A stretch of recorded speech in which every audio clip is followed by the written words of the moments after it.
Alright, welcome back everybody to our second top 10 countdown.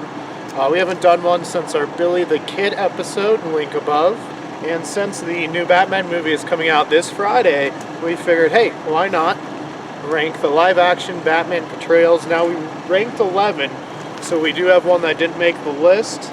So let's get started. As usual, my name is Keegan. Joining me tonight is Sam. Matt. Hi, I'm Andrew. Alright, so the one to not make our list was Ian Glenn, who played him in Titans.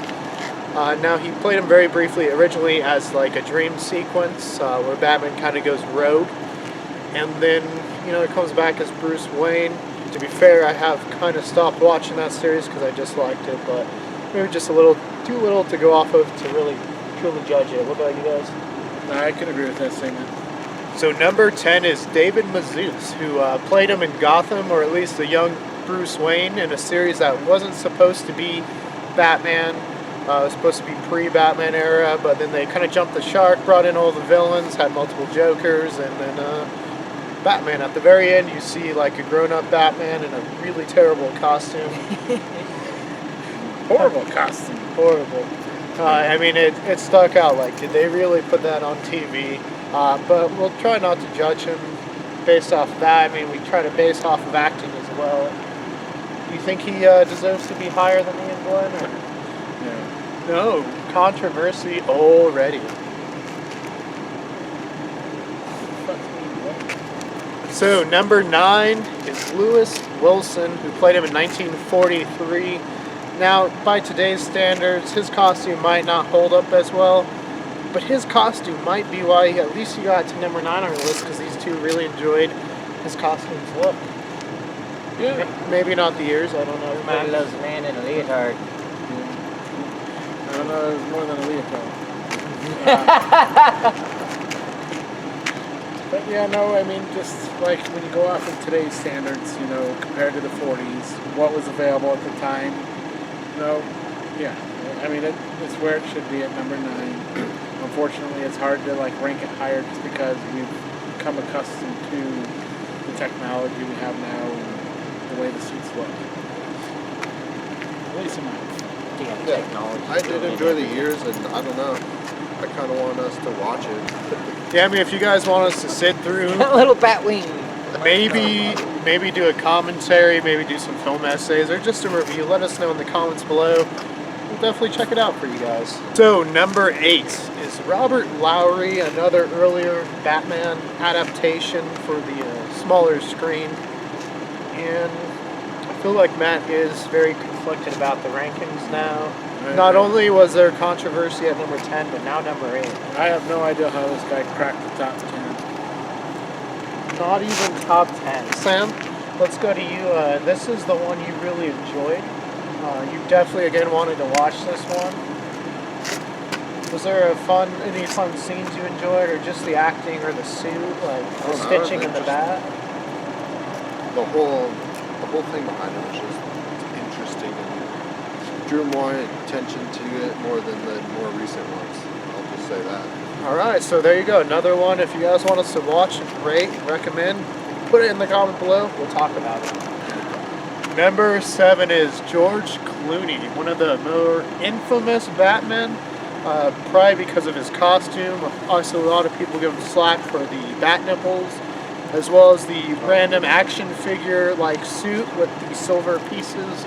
Again, this is not really his fault. I don't think he's part of the costume design, but his acting and really kind of playing it like a wooden fence plank probably didn't help. Matt, anything you want to talk about? Again, I don't know who the hell gave the final grades here, but Clooney, not top 10, unfortunately. He's like number 13. Well, not even top 10. No, Matt is just not enjoying these Batman actors. It's not just the acting, it's the suit. The suit was horrific. I think a 4th grader could come up with a better suit if you gave him a bunch of recycled materials. Sam, any thoughts on George Clooney? Yeah, I'm a little confused with this one too. I don't know how we got it to this point. Okay. Now, talking about George Clooney, Talking about George Clooney. Have you seen the Men Who Stare at Goats? Him and me both. I love the stare at goats. I mean, it is the U.S. mind control program. Of all people, I thought you would have seen that. Speaking of watching movies, Sam, have you seen Poltergeist? Nope, not yet. It's on a back burner. It's on a list somewhere. Back burner. I've lost the list a couple times. Are you saying Poltergeist has made the list? It's made a list. Alright, so coming in at number 6 is Kevin Conroy. And now again, this is just live action Batman Portrayals. While he did voice Batman in the animated series, we're not including that one. We're just talking about his live action performance in Crisis on Infinite Earths with his like little mech suit, obviously, because you know the body's broken down. And we'll go to you right away because it seems like you're just hating on this list. Well, we're going to continue right on with it. This one was like Batman meets the Transformers. I didn't know what one I was watching. I had a Transformer that was human. It was like, whoa! Shoot. I mean, I enjoyed this one because as Batman would be, as he got older, he would, since he is human and not capable of dealing with like some of the other ones, he would have to have some sort of weird kind of bodysuit that would support his body. Yeah, I mean, this one, again, not a lot to go off of, and trying to just detach myself from remembering the voice of Batman with Mark Hamill as Joker, and just trying to remember this mech suit. So I think it's maybe a little high for me as well on this list. All right, coming in at number 5 is Val Billy Kilmer. the Kid. It's Billy the Kid, you guys. He played Batman. I mean, Keegan's world. it is not a stretch because if you watched our top 10, Val Kilmer actually came in the top 5 for Billy the Kid as well. So once again, Rigged. it's not rigged. You guys all voted. So Val Kilmer played Batman. He obviously replaced Michael Keaton and played across from Tommy Lee Jones's Two-Face as well as Jim Carrey's Riddler. Jim Carrey's Riddler is a highlight for Sam. He said he might try to dress up like Jim Carrey's Riddler in the Blacklight UFO Spacewalk Museum and see how it goes. Will we find a mystery? Find out. So, how do you feel about Val Kilmer coming in at number 5? This one, I'm actually in agreement. You're okay where he's at? Val Kilmer can go at number 5. All right. What about you, Sam? I mean, this one's kind of memorable for me because that was kind of the only Batman I watched other than The Dark Knight. So, and Jim Carrey was in it. Like, it's always gonna have like a special part. Yeah, I mean, Andrew's a huge fan of Val Kilmer too. You like those? We do a top 10 Val Kilmer movies. All right. Look at that. You heard it first. Yeah, for me too. Obviously, Batman and Batman Returns had come out when I was a kid, but this one was another one that I think kind of sticks in my memory as an earlier one I saw. It might not hold up as well now watching it, but it still has a little bit of nostalgia hanging on to it.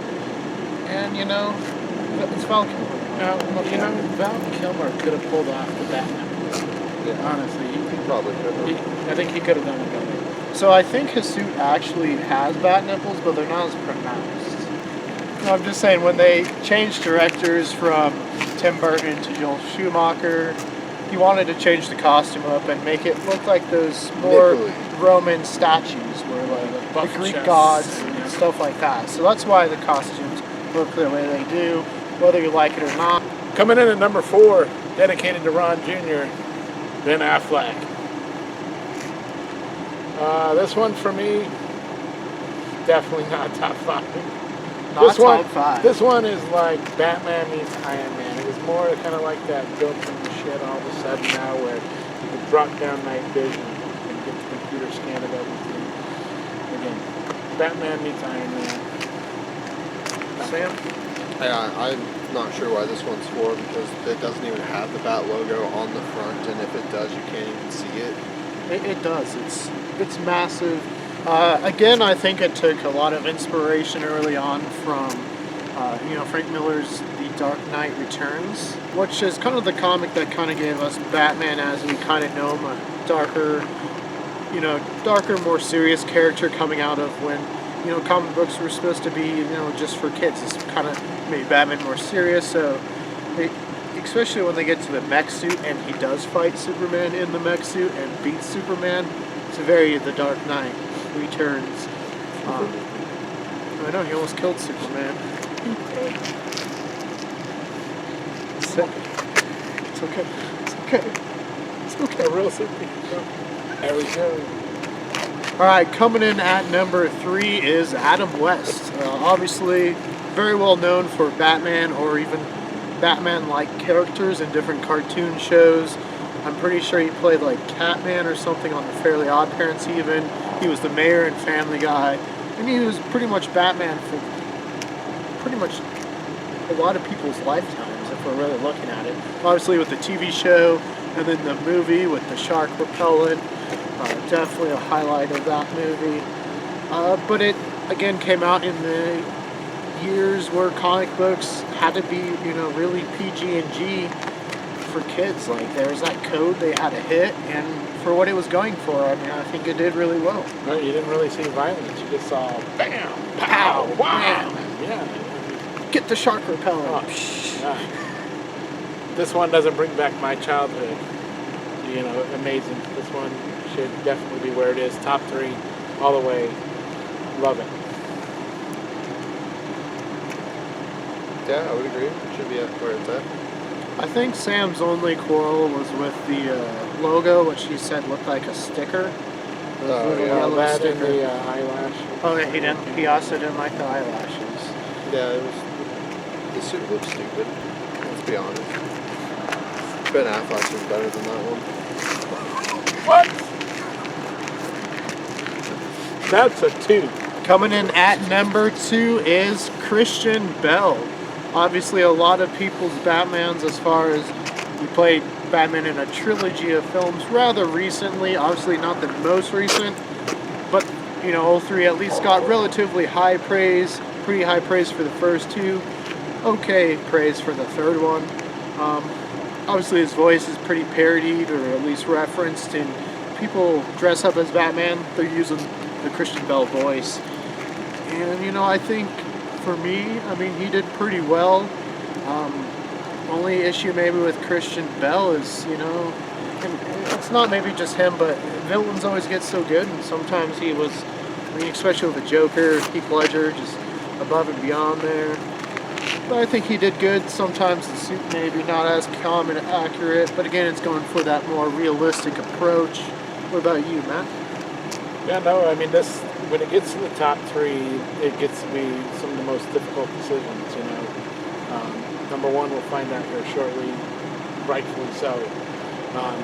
Christian Bale coming in here at number 2, again, it fits the spot. He's one of my favorite, but he's in that top 3 category. So yeah, he is there. Great job. Love the guy. The suit's great. I would have to agree. He did a good job.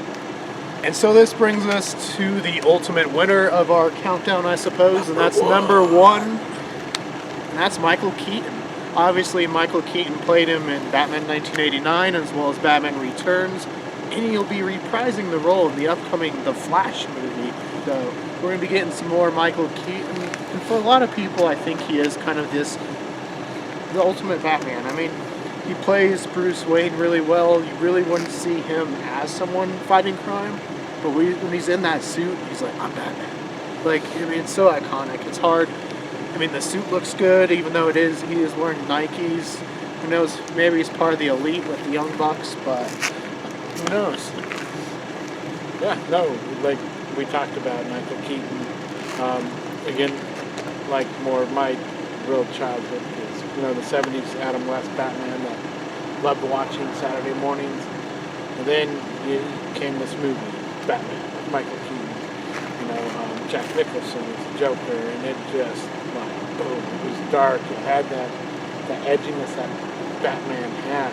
That's, I think, one of the real first Batmans where it had the darkness behind it as well. It definitely number one.